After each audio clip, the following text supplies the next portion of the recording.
प्राध्यापक डॉक्टर रवींद्र फडके सांगलीमधून आहे. मी प्रोफेशनल टीचर्स असोसिएशन महाराष्ट्राचा माजी अध्यक्ष आहे. या ठिकाणी माझ्या शेजारी बसलेले हे कासार सर आहेत. या ठिकाणी हे सध्या प्रोफेशनल टीचर्स असोसिएशन महाराष्ट्राचे कोल्हापूरचे केप्टाचे राज्य कार्यकारिणी सदस्य आहेत. हे जे आहेत उजव्या बाजूला बसलेले हे राहुल पाटील सर आहेत. हे प्रोफेशनल टीचर्स असोसिएशन इचलकरंजीचे या ठिकाणी माजी अध्यक्ष आहेत. आणि या ठिकाणी हे जे दीपक खोत सर या ठिकाणी आहेत, हे कोल्हापूर जिल्हा प्रोफेशनल टीचर्स असोसिएशन या संघटनेचे अध्यक्ष या ठिकाणी आहेत, जिल्हा अध्यक्ष आहेत. मी आज आपल्याला ही जी काही या ठिकाणी केंद्र सरकारने काढलेली कोचिंग रूल्स रेग्युलेशन आहे याच्याविषयी मी आपल्याशी या ठिकाणी बोलतो आहे. सर्वसाधारणपणे कोणते नियम आलेत याच्यावर आपण कॉन्सन्ट्रेट करूया असं मला वाटतं सर. पहिल्यांदा या ठिकाणी त्यांनी असं सांगितलंय की कोचिंगची त्यांनी व्याख्या केली आहे. कुणाला कोचिंग क्लास म्हणायचं, कुणाला कोचिंग क्लास म्हणायचं, तर जिथं 50 पेक्षा जास्त विद्यार्थ्यांची 50 पेक्षा एकूण 50 पेक्षा जास्त विद्यार्थ्यांची ट्युशन चालते त्याला कोचिंग असं म्हणतात. म्हणजे याचा अर्थ असा आहे की ज्याची संख्या 50 पेक्षा कमी असेल तर त्यानं या ठिकाणी त्याला कोचिंग म्हणायचं नाही. ते ज्या पद्धतीनं आपण इन्कम टॅक्स असतो, 2.5 लाखाच्या पुढे असेल तर तो भरायचा, 2.5 लाखाच्या खाली असेल तर त्याच्या नोंदणीची गरज नाही आहे. अशा पद्धतीने सर कोचिंगची त्यांनी व्याख्या केलेली आहे. कोचिंग सेंटर कोणाला म्हणायचं बरं का सर. कोचिंग सेंटर कोणाचं, जे कोचिंग क्लास सपोर्ट करतात स्कूल, कॉलेज आणि युनिव्हर्सिटीच्या अकॅडमिक एज्युकेशनला. आय रिपीट, जे क्लासेस स्कूल, कॉलेज आणि युनिव्हर्सिटीच्या अकॅडमिक शिक्षणाला जे सपोर्ट करतात तर त्याला कोचिंग सेंटर असं म्हणायचं. बरेच क्लासवाले आपल्या क्लासला इन्स्टिट्यूशन म्हणतात, तर त्याला इन्स्टिट्यूशन म्हणता येणार नाही. अशा प्रकारची इन्स्टिट्यूशनची व्याख्या आहे. त्यांचं म्हणणं असं आहे केंद्र सरकारचं की इन्स्टिट्यूशन त्याला म्हणायचं की ज्याला या ठिकाणी जी संस्था या ठिकाणी बोर्डाशी ॲफिलिएटेड आहे, कॉलेजशी ॲफिलिएटेड आहे, युनिव्हर्सिटीशी ॲफिलिएटेड आहे किंवा recognised by university, recognised by college और रिकग्नाइज्ड बाय बोर्ड आहे, त्यालाच इन्स्टिट्यूशन म्हणायचं. त्यामुळे तुमच्या ह्याला आपण कोचिंग सेंटर म्हणू शकतो, कोचिंग इन्स्टिट्यूट असं तुम्हाला म्हणता येणार नाही. प्रोप्रायटर म्हणजे मालक. प्रोप्रायटर कुणाला म्हणायचं सर, तर जे क्लासचे ओनर आहेत त्यांना प्रोप्रायटर म्हणायचं. तर या ठिकाणी ट्युटर कोणाला म्हणायचं सर, क्लासमध्ये जे शिकवत आहेत त्याला या ठिकाणी ट्युटर म्हणायचं. या काही व्याख्या या ठिकाणी या केंद्र सरकारने केलेल्या आहेत, त्याकडे आपण लक्ष दिलं पाहिजे. या ठिकाणी त्यांनी असं सांगितलंय की हे पहिली गोष्ट सर, हा जो काही नियमावली आहे, हे जे काही गाईडलाईन्स आहेत, हा कायदा नाही आहे. केंद्र सरकार हा या ठिकाणी कायदा करू शकत नाही. त्यांनी गाईडलाईन्स राज्य सरकारला आणि युनियन टेरिटोरीजला दिलेले आहेत. ते त्या संदर्भाचा कायदा करतील किंवा त्याची नियमावली करतील. आणि जेव्हा त्यांची डेट ऑफ इम्प्लिमेंटेशन होईल, म्हणजे अंमलबजावणीची तारीख जाहीर झाल्यानंतर, या ठिकाणी लक्षात घ्या 3 महिन्याच्या आत तुम्हाला रजिस्ट्रेशन करावं लागेल. रजिस्ट्रेशन 3 महिन्याच्या आत तुम्ही करायचं आहे. त्यामुळे आत्ता गडबड कुठलीही नाही आहे, लक्षात घ्या. त्यांनी सांगितलं की जर एखाद्या क्लासच्या ब्रँचेस असतील तर त्याला सेपरेट सेंटर म्हणून तुम्हाला मान्यता घ्यावी लागेल. त्यांनी असं सांगितलं की सर, दर वर्षाला किंवा दर 2 वर्षाला किंवा दर 3 वर्षाला या ठिकाणी तुम्हाला रिन्युअल घ्यावा लागेल. जो नियम बनवतील तशा प्रकारे, शक्यतो वर्षाला रिन्युअल असतं. त्यांनी सांगितले की रिन्युअलची तारीख येण्यापूर्वी 2 महिने अगोदर तुम्ही रिन्युअलचा अर्ज केला पाहिजे, असं त्यांनी या ठिकाणी सांगितलंय. रजिस्ट्रेशनसाठी सर त्यांनी खूप चांगली सुविधा केलेली आहे. तुम्हाला कुठल्याही ऑफिसमध्ये जायची गरज नाही आहे. हे रजिस्ट्रेशन त्यांनी वेबसाईटवर ऑनलाईन करण्याच्या सूचना राज्य सरकारला आणि युनियन टेरिटोरीला केलेल्या आहे की वेबसाईट सरकारनं ओपन करायची आहे. कुठल्याही क्लास चालकांना कोणाच्याही दारात जायचं नाही आहे. त्यांनी त्या गव्हर्नमेंट पोर्टलवरती या ठिकाणी आपल्या क्लासचं रजिस्ट्रेशन करायचं आहे, जर तुमच्या विद्यार्थ्यांची संख्या 50 पेक्षा जास्त असेल तर. त्यांनी असं सांगितलेलं आहे की जो ट्युटर तुम्ही नेमणार आहे, शिकवणारा, तो ग्रॅज्युएट असला पाहिजे. कारण त्यांनी ही जी कोचिंग सेंटरची कल्पना केलेली आहे ती 11वी 12वी विद्यार्थ्यांना शिकवण्यासाठी केलेली आहे. 11वी 12वी विद्यार्थ्यांना शिकवण्याचा शिक्षक हा कमीत कमी ग्रॅज्युएट असावा, अशा प्रकारची कल्पना आहे. पण जे क्लासेस 50 पेक्षा कमी संख्येनं आहेत, मग ते भले 1ली 3री 4थीचे घेत असतील घरगुती क्लास, तर तो एखादा 10वी पासचा विद्यार्थी चालू शकेल. जर एखादा तो 7वी 8वीचा क्लास घेत असेल तर तो 12वी पास असलेला चालू शकेल. तर त्याला काही क्वालिफिकेशनची अट नाही. पण तुम्ही 11वी-12वीचे जेव्हा क्लास घेणार आहात, कोचिंग सेंटर म्हणून जेव्हा मान्यता घेणार आहात, तेव्हा तुमचा शिक्षक ग्रॅज्युएट असला पाहिजे, अशा प्रकारच्या ठिकाणी त्यांनी नियम बनवलेला आहे. त्यांनी या ठिकाणी सांगितले की जाहिरात करताना, जाहिरातीशी ते नियम सांगितलाय की त्यांनी सांगितले की त्या जाहिरातीमध्ये तुम्ही गॅरंटी द्यायची नाही. कशाची गॅरंटी? की मार्काची. मी या विद्यार्थ्याला 90% गुण मिळवून देणारच, मी ह्या टक्क्याला सांगली जिल्ह्यात पहिला येईलच, अशा प्रकारची कुठलीही हमी तुम्ही द्यायची नाही, असं या ठिकाणी त्यांनी सांगितलेलं आहे. शिक्षक आपण कोणच देत नाही हमी सर, त्यामुळे हा त्यांचा नियम मान्य करायला काही हरकत नाही आहे. दुसरी गोष्ट, ॲडव्हर्टाईजमध्ये त्यांनी सांगितली आपला रिझल्ट छापू नका. अर्थात हा जरा योग्य नाही आहे सर, ह्याच्यावर थोडंसं आपल्याला फाईट करावं लागेल. त्यांनी सांगितले की तुमचा जो रिझल्ट आहे, म्हणजे काय झालं की जाहिरातीमध्ये एकाच विद्यार्थ्याचं नाव चौघा 5-5 जणांच्या बोर्डवरती येतं, त्याला माल प्रॅक्टिस म्हणतात जाहिरातीवरती. म्हणून त्यांनी सांगितले की तुम्ही रिझल्टच छापू नका, विषयच कट केला त्यांनी. मग ह्या रिझल्टवरती थोडा वेगळा विचार करून थोडा वेगळा नियम बनवण्यासाठी आपण केंद्र सरकारला किंवा राज्य सरकारला विनंती करायला पाहिजे. त्यांनी असं सांगितलं की या ठिकाणी ज्या तुम्ही जाहिरातीमध्ये तुमची क्वालिटी ऑफ जी कोचिंग आहे, म्हणजे आमचा क्लासेसची फार गुणवत्तापूर्ण आहे असलं काही न्यायचं नाही आहे, असं त्यांनी या ठिकाणी सांगितलं. लक्षात, तुमच्या गुणवत्तेची वगैरे कुठल्याही प्रकारची जाहिरात तुम्ही करायची नाही आहे असं त्यांनी सांगितलंय. पण त्याचबरोबर त्यांनी तुम्हाला एक सुविधा पण दिलेली आहे की तुम्ही स्वतःची तुमची वेबसाईट काढा म्हणतो. आता वेबसाईट ही एक जाहिरातच आहे ना सर. वेबसाईट ही काय आहे सांगा की सर, आपली जाहिरातच आहे ना. आणि त्यांनी सांगितले त्या वेबसाईटमध्ये तुमच्या ट्विटरची नावं टाका, ट्विटरचं क्वालिफिकेशन टाका, म्हणजे ती जाहिरातच झाली ना सर.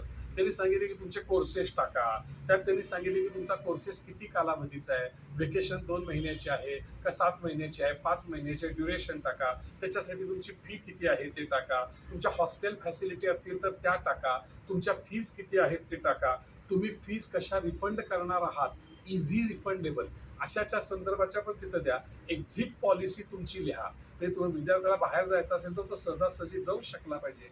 तुमच्याकडे आतापर्यंत किती विद्यार्थी होऊन गेले, गेल्या वर्षी किती होते, या वर्षी किती होते, याची तुम्ही उल्लेख करा. जाहिरातच झाली ना सर, ती वेबसाईट ही जाहिरातच झाली ना सर. आणि त्यामुळे शिक्षण घेतलेले विद्यार्थी तुमच्या आता या पुढे काय काय झाले, ते ग्रॅज्युएट झाले का, म्हणजे काय आहे सर ते तुमच्याकडे शिकलेले विद्यार्थी किती पुढे ते काही शिकले विकले का, म्हणजे ती एक प्रकारची वेबसाईट ही एक जाहिरात आहे आणि ती करायला त्यांनी परवानगी दिलेली आहे. फक्त तुम्ही रिझल्ट टाकू नका असं ते म्हणतात. त्यांनी रिझल्टमध्ये माल प्रॅक्टिस होती म्हणून, अदरवाईज त्यांनी सर्व कल्पना या ठिकाणी दिलेल्या आहेत. त्यांनी आणखीन एक सांगितलेलं आहे की फायर अँड बिल्डिंगचं सेफ्टी सर्टिफिकेशन पाहिजे आहे सर. तर या ठिकाणी त्यांनी सांगितले की फायर आणि बिल्डिंगचं हे आपण त्याला कट करू शकणार नाही आहे सर, कारण या ठिकाणी मध्ये जे ऍक्सिडेंटल केस झालेले आहेत तेव्हा फायर आणि सेफ्टीचं या ठिकाणी रेग्युलेशन त्यांनी ते सर्टिफिकेट घ्यायला सांगितलेलं आहे. तर असे रूल्समध्ये त्यांनी आणखीन एक सांगितलंय की त्यांनी की मुलांना चांगल्या प्रकारचं ड्रिंकिंग वॉटर उपलब्ध करून द्या. आणि त्यात त्यांनी असं सांगितलं की सेपरेट टॉयलेट पाहिजे, लक्षात घ्या. पण त्यांनी सांगितलं की सेपरेट टॉयलेट हे तुमच्या प्रिमायसेसमध्ये पाहिजे, तर हे चुकीचं आहे. त्यानंतर आम्ही सेपरेट टॉयलेटची उपलब्धता करून देऊ. मग ते एखाद्या अपार्टमेंटमध्ये असेल किंवा अगदी महापालिकेचंही असेल, विद्यार्थ्यांची सोय होणं हे आवश्यक आहे. त्याची आपण या ठिकाणी त्याच्या विरुद्ध आपण त्याच्याशी बोललं पाहिजे, लक्षात घ्या. त्यांनी आणखी थोडं सांगितलं की तुम्ही सीसीटीव्ही लावला पाहिजे. तेही खरं आहे सर, सीसीटीव्ही लावला पाहिजे. या ठिकाणी कंप्लेंट बॉक्स ठेवला पाहिजे असं त्यांनी म्हटलंय. त्याला कोणाचं काही ऑब्जेक्शन असायचं काही कारण नाही आहे सर, लक्षात घ्या. त्यांनी असं सांगितलंय की सर की या ठिकाणी शाळेच्या वेळेमध्ये क्लासेस होता कामा नये. म्हणजे शाळेची जी तुमची वेळ असेल 7 ते 12 किंवा 12 ते 5 या वेळेत सर तुमचे क्लासेस या ठिकाणी असता कामा नये. जे मुलगा शाळा चुकून क्लासला येतोय किंवा ज्याला आपण म्हणूया की लक्षात घ्या की जे डमी क्लासेस, डमी स्कूल आहे जी, तसं होऊ नये अशा प्रकारची या ठिकाणी त्यासाठी त्यांनी हे मुद्दामून केलेलं आहे सर. त्यांनी सांगितले की तुम्ही क्लासवाल्यांनी वीकली ऑफ घेतला पाहिजे, आठवड्यातनं एक सुट्टी दिलीच पाहिजे. आणि त्यांनी आणखीन एक खास मुद्दा सांगितलाय की आठवड्यातल्या सुट्टीनंतर म्हणजे रविवार सुट्टी घेतली तर सोमवारी परीक्षा ठेवायची नाही. मुलांनी रविवारी एन्जॉय केला पाहिजे, मध्ये आधी कुठेही तुम्ही परीक्षा ठेवा असं त्यांनी स्ट्रिक्टली या ठिकाणी सांगितलेलं आहे. त्यांनी सांगितलं की एखादी पॉप्युलर फेस्टिवल असेल तर पॉप्युलर फेस्टिवलसाठी तुम्ही सुट्टी दिली पाहिजे, कारण त्यांना आई वडिलांच्या बरोबर मिसळण्यासाठी तुम्ही त्यांना सुचला पाहिजे. या ठिकाणी कंप्लेंट बॉक्स ठेवला पाहिजे असं त्यांनी म्हटलंय. त्याला कोणाचं काही ऑब्जेक्शन असायचं काही कारण नाही आहे सर, लक्षात घ्या. त्यांनी असं सांगितलंय की सर की या ठिकाणी शाळेच्या वेळेमध्ये क्लासेस होता कामा नये. म्हणजे शाळेची जी तुमची वेळ असेल 7 ते 12 किंवा 12 ते 5 या वेळेत सर तुमचे क्लासेस या ठिकाणी असता कामा नये. जे मुलगा शाळा चुकून क्लासला येतोय किंवा ज्याला आपण म्हणूया की लक्षात घ्या की जे डमी क्लासेस, डमी स्कूल आहे जी, तसं होऊ नये अशा प्रकारची या ठिकाणी त्यासाठी त्यांनी हे मुद्दामून केलेलं आहे सर. त्यांनी सांगितले की तुम्ही क्लासवाल्यांनी वीकली ऑफ घेतला पाहिजे, आठवड्यातनं एक सुट्टी दिलीच पाहिजे. आणि त्यांनी आणखीन एक खास मुद्दा सांगितलाय की आठवड्यातल्या सुट्टीनंतर जे रविवार सुट्टी घेतली तर सोमवारी परीक्षा ठेवायची नाही. मुलांनी रविवारी एन्जॉय केला पाहिजे, मध्ये आधी कुठेही तुम्ही परीक्षा ठेवा असं त्यांनी स्ट्रिक्टली या ठिकाणी सांगितलेलं आहे. त्यांनी सांगितलं की एखादी पॉप्युलर फेस्टिवल असेल तर पॉप्युलर फेस्टिवलसाठी तुम्ही सुट्टी दिली पाहिजे, कारण त्यांना आई वडिलांच्या बरोबर मिसळण्यासाठी तुम्ही त्यांना सुसंधी दिली पाहिजे, लक्षात घ्या. त्यात त्यांनी असं सांगितलंय जसं शाळेला 5 तासाचाच कालावधी अलाउड आहे तसंच लक्षात घ्या क्लासेसलाही 5 तासापेक्षा जास्त कालावधी नाही घ्यायचा नाहीये. ते जसं या ठिकाणी लातूरमध्ये आपण पाहतो की सकाळी 7 ते संध्याकाळी 7 व पुन्हा संध्याकाळी 7 ते रात्री 11, म्हणजे अशा प्रकारचा 12, 15, 16, 18 तास मुलं अभ्यास करतायत तसं व्हायला नाही पाहिजे. त्यांना ते स्ट्रेस येता कामा नये. क्लासेस कुठलेही क्लासेस 5 तासापेक्षा जास्त असता कामा नयेत असं त्यांनी सांगितलंय. त्यात त्यांनी अनेक नियम घातलेला आहे की हे क्लासेस फार लवकर म्हणजे पहाटे वगैरे 5ला सुरू झालेत किंवा फार उशिरा रात्री 12 पर्यंत चाललेत, 11 पर्यंत चाललेत असं होता कामा नये. म्हणजे not too late, not too early असं त्यांनी सांगितलं, लक्षात घ्या. त्यांनी असं सांगितलं खूप महत्वाचं आहे जिथं आमच्या अनेक क्लासेस घेतात की काउन्सिलिंगची सुविधा पाहिजे. सर मी सुविधा म्हणले त्यांनी, म्हणजे तुम्ही एखाद्या काउन्सिलरचं नाव तिथं लिहून ठेवलं पाहिजे की तुम्हाला कुठली अडचण असेल तर याची सुविधा आहे, तुम्ही पैसे घ्या ना. काउन्सिलिंगसाठी तुम्ही पैसे घ्या आणि त्याला काउन्सिलिंगची सुविधा उपलब्ध करून द्या. मॉरल टीचिंग असलं पाहिजे, नैतिक शिक्षण जे आहे, मूल्य शिक्षण ज्याला म्हणतो त्याचाही तुम्ही अंतर्भाव करावा असं या ठिकाणी पेज नंबर 8 मध्ये सांगितलेलं आहे. त्यांनी असं सांगितलंय की तुमच्या विद्यार्थ्यांची संख्या किती असावी एका बॅचमध्ये, त्याला त्यांनी मर्यादा घातलेली नाही, पण त्यांनी सांगितले की तुमच्या बॅचमध्ये किती विद्यार्थी असावेत हे तुम्ही वेबसाईटला जाहीर करा. माझ्या क्लासरूममध्ये 50 विद्यार्थी बसतील, 100 बसतील, 1000 बसतील, तुझी काय संख्या जी आहे त्या संख्येच्या ती तू फक्त वेबसाईटला जाहीर कर, त्याच्यापेक्षा जास्त येता कामा नये. मुलं आली म्हणून मी घेतली आणि गुराढोरासारखी दाबून भरवली असं या ठिकाणी होता कामा नये असं त्यांनी या ठिकाणी सांगितलंय.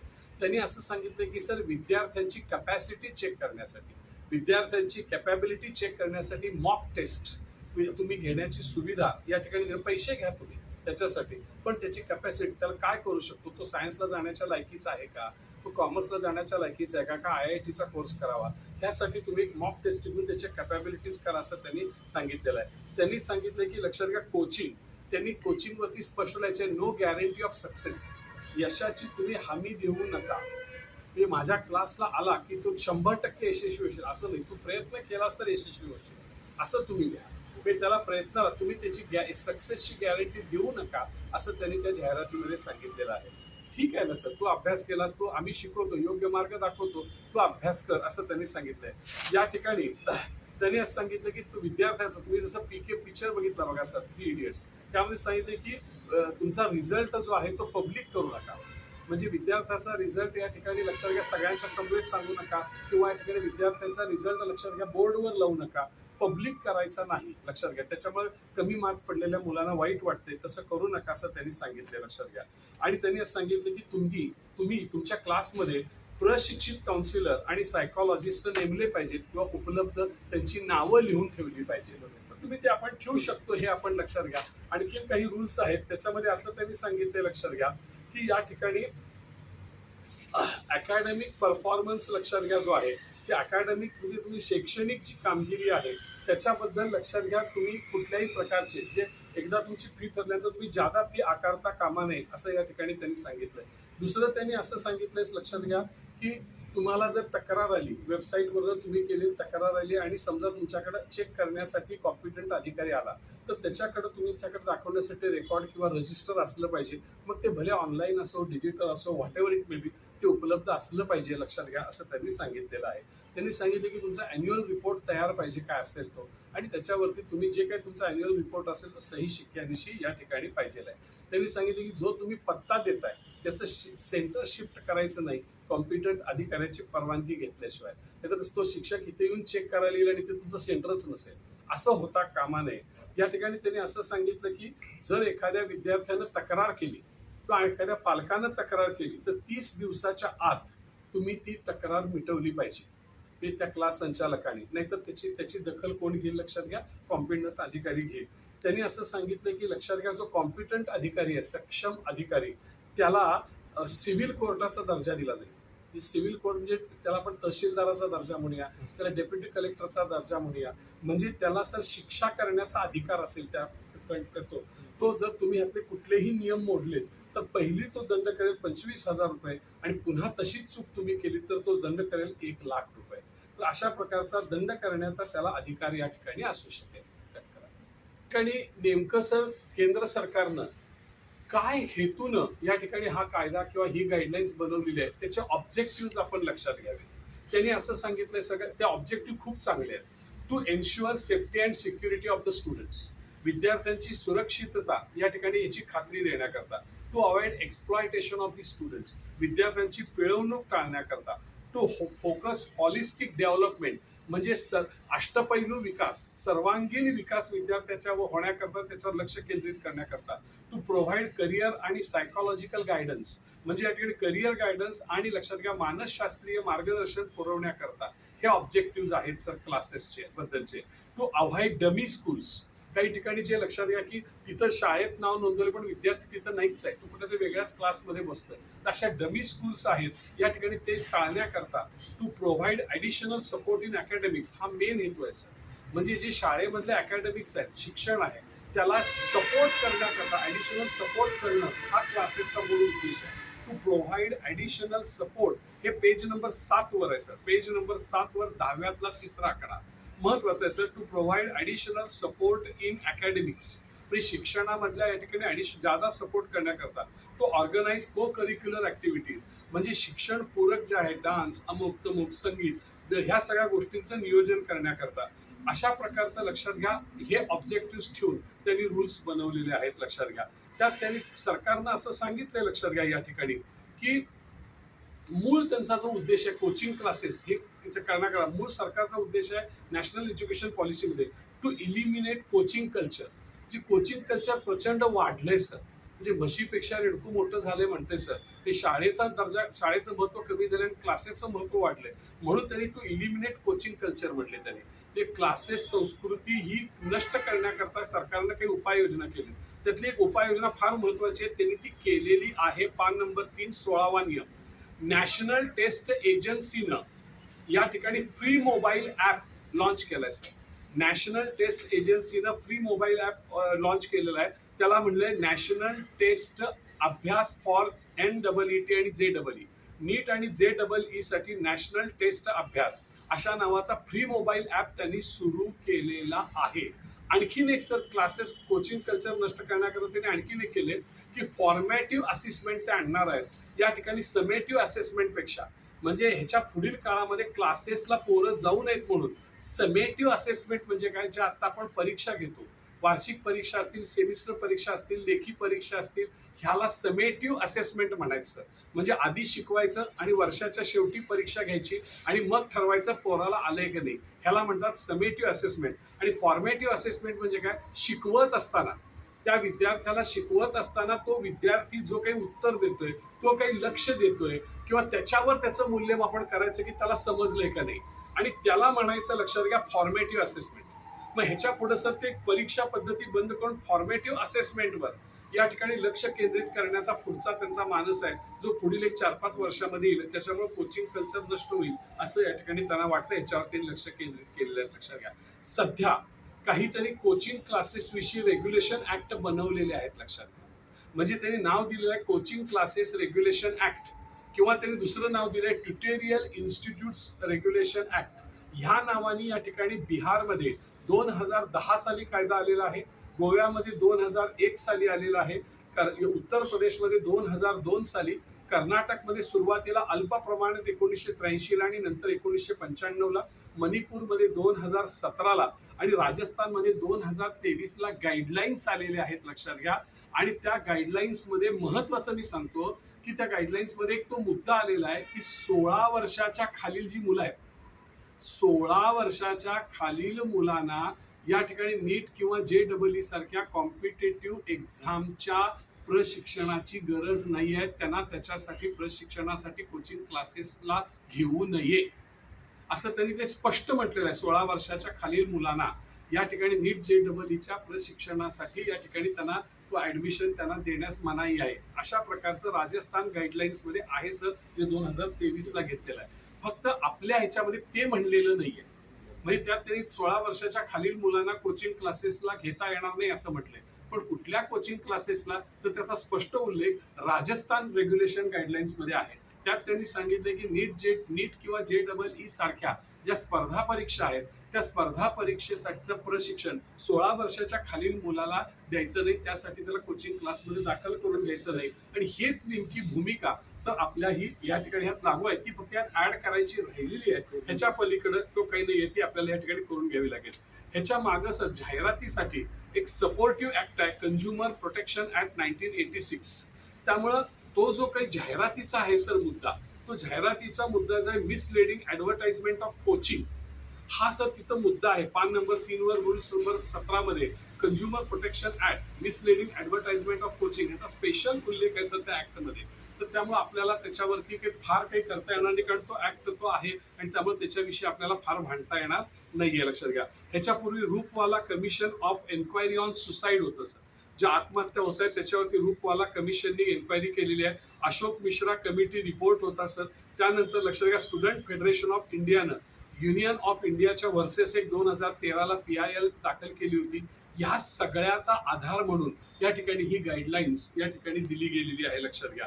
त्याच्याबद्दलच्या ऑब्जेक्शन विषयी मी बोलतोय की त्यांनी सांगितले की 16 वर्षाच्या खालील मुलाला कोचिंग मध्ये प्रवेश देऊ नये. लक्षात घ्या, हा रूल आमच्यासाठी बनवलेला आहे, पण हा नेमका 16 वर्षाच्या खालील मुलाला कोचिंग मध्ये प्रवेश देऊ नये कुठल्या कोचिंग मध्ये, तर फक्त जसं राजस्थान गाईडलाईन्स मध्ये सांगितलेलं आहे की या स्पर्धा परीक्षा नीट JEE सारख्या स्पर्धा परीक्षांच्यासाठी त्याचा 16 वर्षाच्या खालील मुलांना कोचिंग क्लासेसला प्रवेश देऊ नये असा त्याचा तो उल्लेख आपण करून घ्यावा लागेल. आणि त्याच्यासाठी ती मागणी केंद्र सरकारकडे आणि राज्य सरकारकडे ती आपल्याला करावी लागेल. दुसरं आहे, लक्षात घ्या, ऍडव्हर्टाइज मध्ये तुम्हाला क्वालिटी ऑफ कोचिंगचा उल्लेख करता येणार नाही असं त्यांनी म्हटलंय. फॅसिलिटीजचा उल्लेख करता येणार नाही असं त्यांनी म्हटलंय आणि रिझल्टचा उल्लेख करता येणार नाही असं त्यांनी म्हटलंय. अर्थात लक्षात घ्या, त्याला थोडेसे पर्याय आहेत. आपण रिझल्ट जाहीर करू शकायला पाहिजे खरं तर त्याच्याविषयी सर इतर जसं व्यवसायामध्ये आहे, जर एखादा हॉस्पिटलमध्ये म्हणतो आपण, हॉस्पिटलमध्ये पेशंट बरा झाला, त्या ठिकाणी ह्याला इतकं चांगलं झालं, तसं तो जो रिझल्ट त्या हॉस्पिटलचा दिला जातो तशा प्रकारचं आपण काही मांडून आम्हाला रिझल्ट जाहीर करण्याची परवानगी मिळावी. मग ती थोडीशी एकाच विद्यार्थ्याची 2 वेळा तो कसा येणार नाही किंवा काय या ठिकाणी त्याच्यावरती कशा प्रकारचं प्रतिबंध लावता येईल ह्याच्यावरती उपाययोजना करून थोडासा आपण विचार करून क्वालिटी, आम्ही किती चांगलं शिक्षण कोचिंग देतो, भले त्या विद्यार्थ्याची हमी द्यायची नाही आपण जाहिरातीमध्ये की त्याला आम्ही नक्की पास करू, त्याला तो नक्की डॉक्टर होईल अशी हमी नाही, पण कोचिंगची क्वालिटी, कोचिंगला आम्ही देणाऱ्या सुविधा, अर्थात वेबसाईटवरनं आपण त्या सुविधा सांगणारच आहोत, शिक्षकांची गुणवत्ता वगैरे, पण रिझल्ट पण सांगण्यासाठी आपण थोडंसं या ठिकाणी त्याच्यात आपण बदल करूया. ह्या काय ऑब्जेक्शनेबल गोष्टी आहेत. पान नंबर 5 वरती 6व्यातला जो ई प्रकार आहे की 1 स्क्वेअर मीटर जागा पाहिजे विद्यार्थ्याला बसायला. 1 स्क्वेअर मीटर म्हणजे किती सर? 3.25 फूट बाय 3.25 फूट. म्हणजे लक्षात घ्या, 3 × 3 = 9 म्हणजे 10 चौरस फूट अंदाज आहे. 10 चौरस फूट म्हणजे 10 बाय 10 ची जर खोली असेल तर ते 100 चौरस फूट होईल. मग 100 चौरस फुटामध्ये 10च मुलं बसणार का?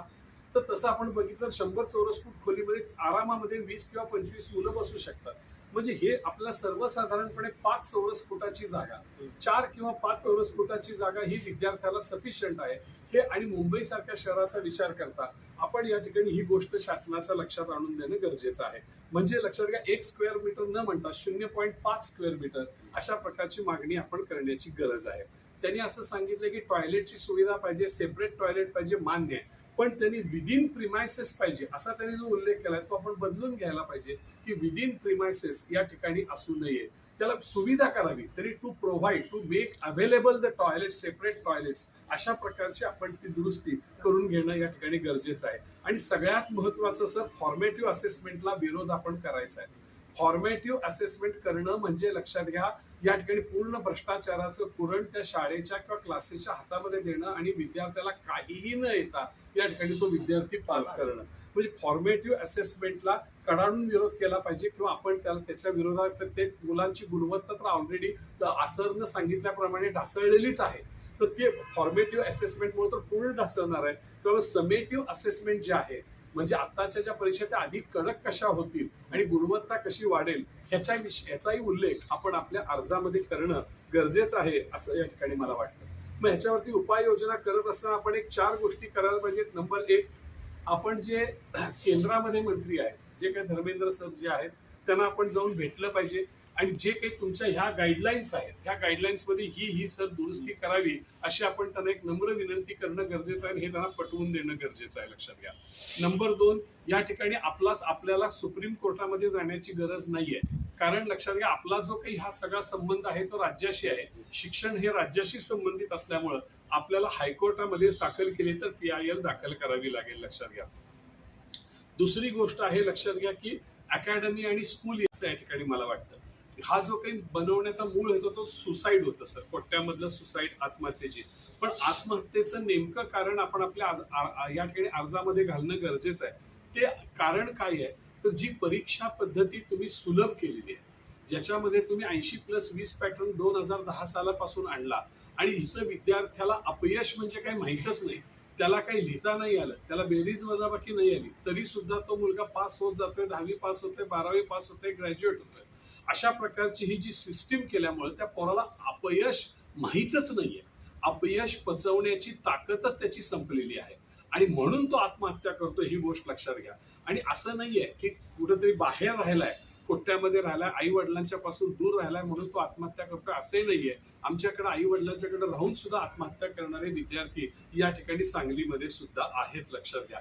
म्हणजे आत्महत्या ही का करतायत सर, हे शासनाला समजायला पाहिजे. तुम्ही गुणवत्तापूर्ण शिक्षण 2010 सालापासून देत नाहीये. 80+20 तुम्ही आणल्यामुळे जे तुम्ही धडाधडा पास करायला लागलाय पोरांना, त्यांना अपयश म्हणजे काय माहित होईना आणि त्याच्यामुळे लक्षात घ्या, मुलांना थोडं अपयश आलं की या ठिकाणी त्यांच्या अपेक्षा भंग झाला की आत्महत्या करावीशी वाटते. हे मूळ कारण शासनाच्या ध्यानात आणून देणं गरजेचं आहे. लक्षात घ्या. आणि माझी अशी विनंती आहे की आधीचे जे बिहार म्हणा, गोवा म्हणा किंवा या ठिकाणी लक्षात घ्या राजस्थान म्हणा, इथं जे ज्या क्लासेस विषयीचे झालेले कायदे आहेत या ठिकाणी याच्या संदर्भाने आपण सर्वांनी अभ्यास करणं गरजेचं आहे. कारण तशाच प्रकारचा कायदा या ठिकाणी आपल्याकडे येणार आहे. परंतु 2017 साली सर, ज्यावेळेला या ठिकाणी मी अध्यक्ष होतो 2017-18ला, तर त्यावेळेला आपण जो काही नियमावली आली होती त्यात कुठल्या सुधारणा पाहिजेत, काय पाहिजेत, हा फॉर्मॅट तयार आहे. तो आपण राज्य सरकारला दिलेला आहे आणि तोच आपण पुन्हा सादर करून बाबा अशा प्रकारची नियमावली आणावी, अशाही प्रकारचं या ठिकाणी आपण त्यांना विनंती करू शकतो. आणि म्हणून सध्या तरी आपल्याकडे या ठिकाणी मुद्दा हा राहील. लक्षात घ्या की फी रिफंड विषयी आपण फार काही बोलू शकणार नाहीये सर. फी रिफंड करणं हा कंझ्युमर ऍक्ट नुसार लक्षात घ्या गरजेचं आहे. फक्त आपण एवढंच करू शकतो सर की माझी फी किती आहे, फी रिफंड विषयी 2 मिनिटं बोलतो. की समजा माझा 10वीचा क्लास एप्रिलमध्ये सुरू होतो आणि माझा समजा तो मार्चमध्ये संपतो. एप्रिलला सुरू होतो, मार्च 14 महिने माझा क्लास चालतो. तुम्ही असं म्हणा की माझा जो क्लास आहे तो व्हेकेशन बॅच आहे, की ती माझी एप्रिल आणि मेची आहे आणि ही व्हेकेशन बॅच जी चालणार आहे ती माझी फी 16,000 रुपये आहे. लक्षात घ्या. त्याची फी किती आहे सांगा सर, 16,000 आहे आणि पुढची सगळी बॅच फुकट आहे. मग त्या मुलाने एका महिन्यात जर सोडलं तर त्याला तुम्ही तुमचे 8,000 घ्या, उरले 8,000 परत द्या. माझं बोलणं समजतं. आणि हे तुम्ही तुमचे स्वतःचे नियम बनवायचे फीचे आणि ते नियम तुम्ही बनवून तुम्ही वेबसाईटवर टाकायचे. त्यामुळे तुम्ही तुमच्या विषयीचे नियम बनवून टाकायचे आहेत, एवढीच त्यांनी अट घातलेली आहे. तर फी रिफंड विषयी फार आपण त्यांना ऑब्जेक्शन घेणं हे काही योग्य वाटत नाहीये. लक्षात घ्या. अर्थात थोडंसं एक म्हणजे त्यांनी जे सांगितलंय व्याख्येमध्ये तो एक आपण ऑब्जेक्शन थोडं घ्यावं कदाचित असं मला वाटतंय. की त्यांनी असं सांगितलंय की 50 विद्यार्थ्यांच्या पेक्षा जास्त विद्यार्थी संख्या असेल तर त्यांना कोचिंग सेंटर म्हणून नोंद करावी. पण आपण शासनाला सांगूया की 50 संख्या म्हणजे फारच कमी होते, 100 तरी करावी असं आपण त्यांना विनंती करूया की 100 पेक्षा जास्त एकूण विद्यार्थी संख्या असेल तर त्याला कोचिंग सेंटर म्हणून रजिस्टर करणं सक्तीचं आहे. अशी आपण एक मागणी करायला हरकत नाहीये असं या ठिकाणी मला सुचवावं असं वाटतं. तर ह्या सगळ्या मुद्द्याचा आपण या ठिकाणी साकल्याने विचार करावा. हा तुम्हा सगळ्या लोकांना हा ऍक्ट काय आहे हे समजून सांगावं म्हणून हे या ठिकाणी मी मार्गदर्शन केलेलं आहे. धन्यवाद.